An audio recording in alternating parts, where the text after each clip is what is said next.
is up, YouTube, and welcome to the channel. I am Benny, and you are watching me just being me.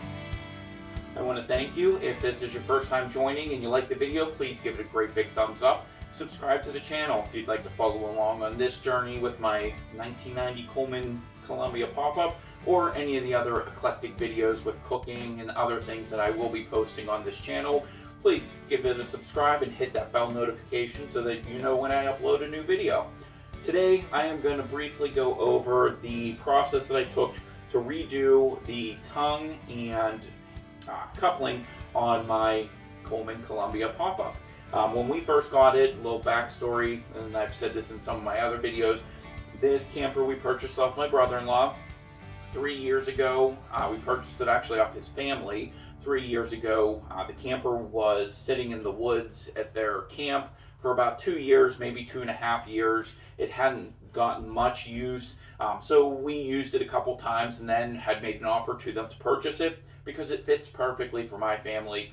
I like to camp. I don't need AC. We don't need any of the fancy stuff.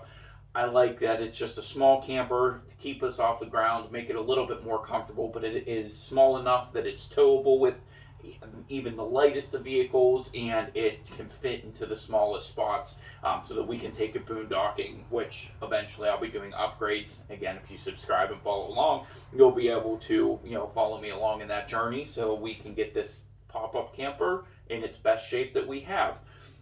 So the first thing that I did is I went over the tongue of the camper with wire brushes on a drill and wire drill attachments to knock off all the surface rust. Now, although there wasn't any holes in the frame or on the A-frame on the tongue, the biggest issue is there was a lot of surface rust that was just eventually going to start eating through the frame.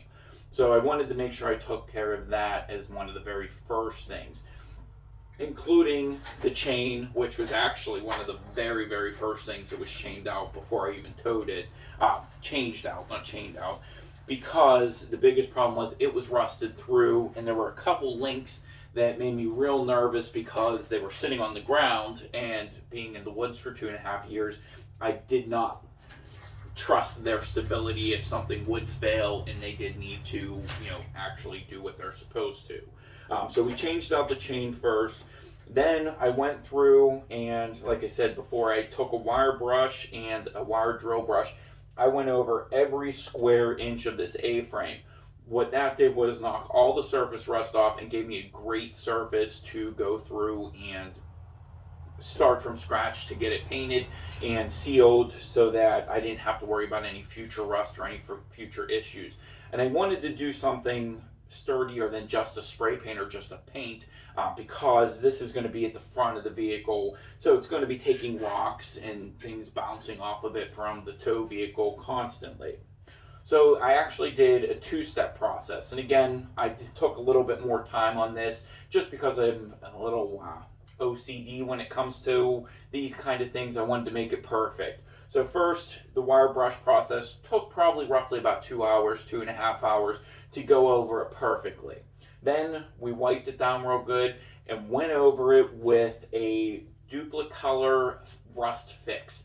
Now, I've used 2 other products in the past. This Duplicolor rust fix actually worked the best at creating a primed surface and covering up the rust on every project that I've done. So I started with that. I actually let that set for about 24 hours using 2 coats before I put the top coat on. Now, the top coat is a Rust-Oleum truck bed liner.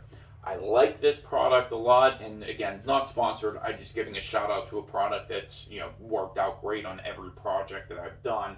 It's textured in a sense that it is meant to hold up as a truck bed liner. So rocks, scratches, throwing, loading things on here, especially the tanks for the propane, it protects very well, and it is very resilient to that type of beating that it's definitely going to take on this end of the trailer.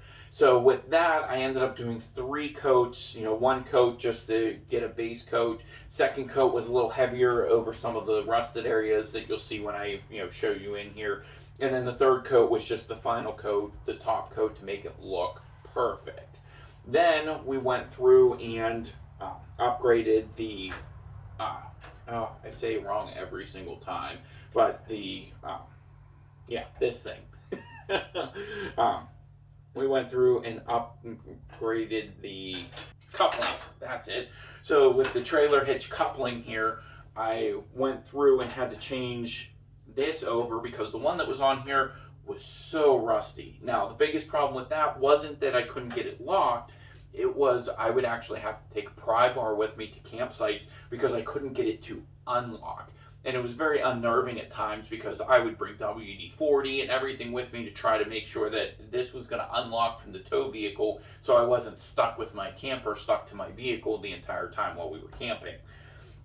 So this was the second thing to get changed out, along with the leveling jack. Now, these were actually both done at the same time when I painted this because I was able to purchase them both at the same time. And with the leveling jack, the biggest issue was, again, it was so rusted out on the inside of here that what ended up happening is one of the holding gears, the teeth were all worn off on it. And what would happen is you'd level the pop-up, and after about a half hour of sitting level, it would start to lower itself. It became very unsafe, and when we first got the pop-up, it only had the jack stands on the front part. It did not have any on this side, which that'll be for a later video because it was an upgrade that I did to help stabilize the pop-up a lot better. So I replaced this at the same time because of the issue we were having with it, and ultimately this final product I couldn't say that I'm not happier with. It's perfect, it's durable. This is how it's been for the last 3 years, and it's ended up working absolutely perfect, and it's been, staying nice and with a finished look versus looking like it's been, beat up over time. So here's just a little close-up of the actual truck bed liner and the finish work on the tongue here. Like I said, everything is covered perfectly. None of the original existing rust is coming through. Even here on the cross brackets, these were the worst. You can actually see where some of the pitting was from the rust that was on here. Like I said, the propane tank was on this part of the trailer, and it actually had rusted to that frame and to the hooks that actually hold the propane tank on there, and it just wasn't working out as well as I should have, so I ended up having to cut it off of there. We ended up removing the stove from the pop-up, which I'll go over that later. So I didn't need the propane on here anymore, but I'm working on a different option so that I can do an outdoor kitchen, but still have the propane mounted here on the front. That'll be in a later video. So like I said, if you like this and want to follow along, hit that subscribe button. So what we did here is the coupling comes off. This is actually one assembly that we removed rather easily with a bolt underneath here and a spring, and took this out. And then I had purchased this 1 7/8" ball coupling from Tractor Supply. Very inexpensive. I think this whole thing was like $18, and it upgraded and gave me a little more peace of mind because of how rusted the other one was and how hard it was to unlock. It was super difficult to unlock once we got to where we were going. Like I said, that gave me a little confidence, and I knew it wasn't going to just come unlocked, even with the, pin in it, but at the same time, it still made me a little nervous because I didn't know if I was going to be able to take it off of the tow vehicle. Then we upgraded our leveling jack. So I still have the zip tie on here. I haven't cut that off, and as you can tell, I was a little lazy in this. Now, there's a couple things we have to fix with this. This is a really nice one. Again, purchased the same time that I got the coupling from Tractor Supply. Everything lined up exactly perfect with the original welded bracket. The only thing that we'll have to come back, I had to make a spacer. I'm not sure if you can see down in here, but I had to make a spacer between the bracket that's welded and the bracket on the leveling jack, mostly because this metal here was about 2 millimeters thinner than the original metal from the original jack. So when I put it in and put the clamp, the C-clamp on here to hold it in, it would wobble around and unlevel. So I had to make a bracket that went back here that actually held it out so that I could keep it perfectly level on here. And then I also needed the holes here where the pin comes through also needed to be drilled a little bit wider because it didn't work the way this was a little bit thicker and a little bit heavier duty than the original pin that was on here. Well, thank you again for joining me in this video today. I hope you enjoyed it. Maybe you got some information from here that you can use on your own pop-up camper.